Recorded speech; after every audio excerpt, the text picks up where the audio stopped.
حلیۃ الاولیاء بڑی مشہور ایک کتاب ہے، اس کے اندر واقعہ جو ہے وہ بنان حمال رحمہ اللہ کے ولی اور نیک بزرگ جو ہے گزرے ہیں، تو اس کتاب کے اندر لکھا ہوا اس زمانے کا بادشاہ ابن طولون تھا۔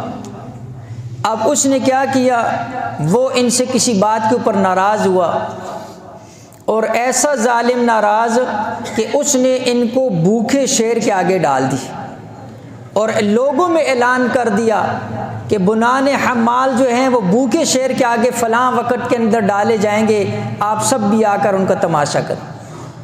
لوگ اکٹھے ہو گئے، ان کے اوپر شیر کو جو ہے وہ اللہ والے مسلسل ذکر کے اندر رہے، آنکھیں بند کی ہوئیں۔ تو لوگوں نے دیکھا وہ آیا، چاروں طرف پاؤں کی طرف بیٹھ کر ان کے تلوے چاٹنے لگا۔ بادشاہ شرمندہ اور ان کو نکالا اور بہت ان سے معذرت کہ یہ تو واقعی کوئی اللہ والے۔ پھر کہا جب وہ شیر آپ کے پاؤں کے قریب بیٹھا اس وقت آپ کی کیفیت کیا تھی؟